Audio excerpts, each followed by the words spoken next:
Sa Talakayan, Binigyan.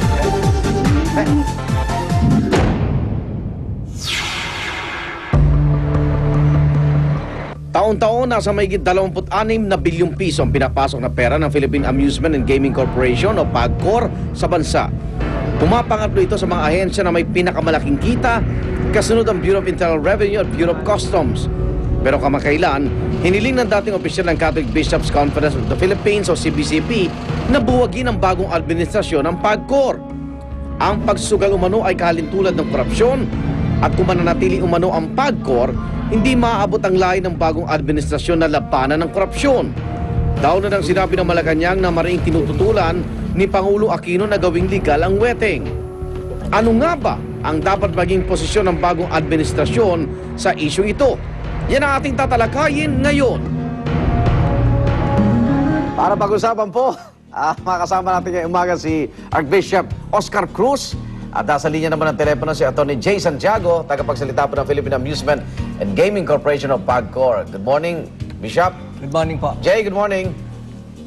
Jay? Good morning po, Archbishop. Yan, okay. Good morning po. Okay, linawin muna natin. Ano bang posisyon ng simbahan pagdating dito sa sugal? Weteng, oo, alam ko matagal ka nang lumalaban, pero pati ba yung legal na PAGCOR kasama sa gusto nyong, ano ba, buwagin na yan? Paano? Dalawa ang circular na galing sa CBCP. Opo. And it says there, not to gambling, legal or illegal. illegal. Malinaw po yun. Oo. So anong alternatibo natin yung PAGCOR marami daw natutulungan ng mga kababayan natin na ngailangan ng mga tulong.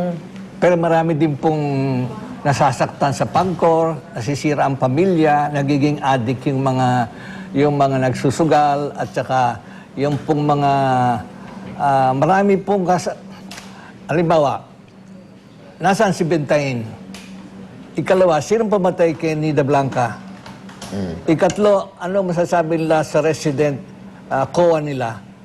Marami pong tanong dyan sa PAGCOR na malalim po ang mga... Pangatlo siya sa revenue earning ng gobyerno. So, kung mawawala siya, hindi ho ba maapektuhan yung mga programa ni Pangulong Noynoy? Ang sabi ko po, kung ipagbibili ang lahat ng assets ng PAGCOR... Privatize, gano'n? Privatized. And then the money could be used for... to supply the budget deficit and for agriculture and for education. Okay.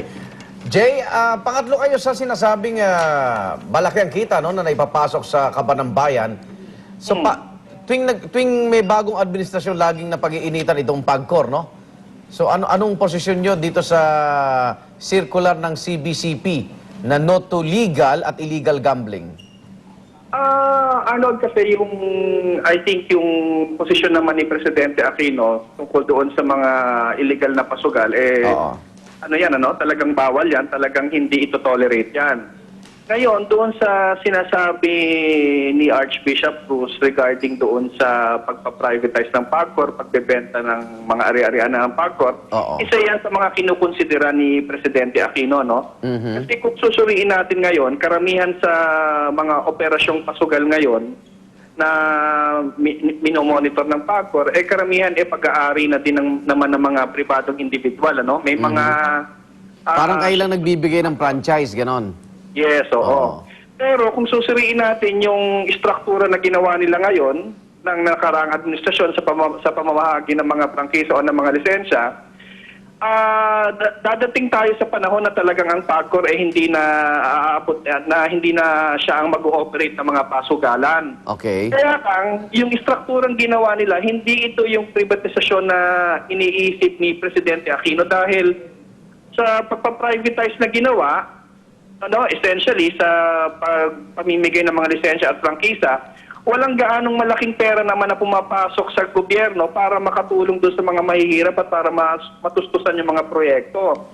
So, ang instructions ni Presidente, kay Chairman Cristino Nagiat Jr., pag-aralang mabuti yung suggestion din ni Archbishop Cruz na i-privatize ito sa wastong paraan kung saan makakakuha ng sapat na pondo ang gobyerno. Parang hindi ba didiskaril yung mga programa ng gobyerno? Yes, oo. Pero di ba meron kayo na pending na parang amusement city ba yon?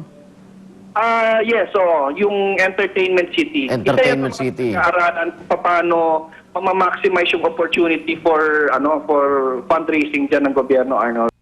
Unang hirit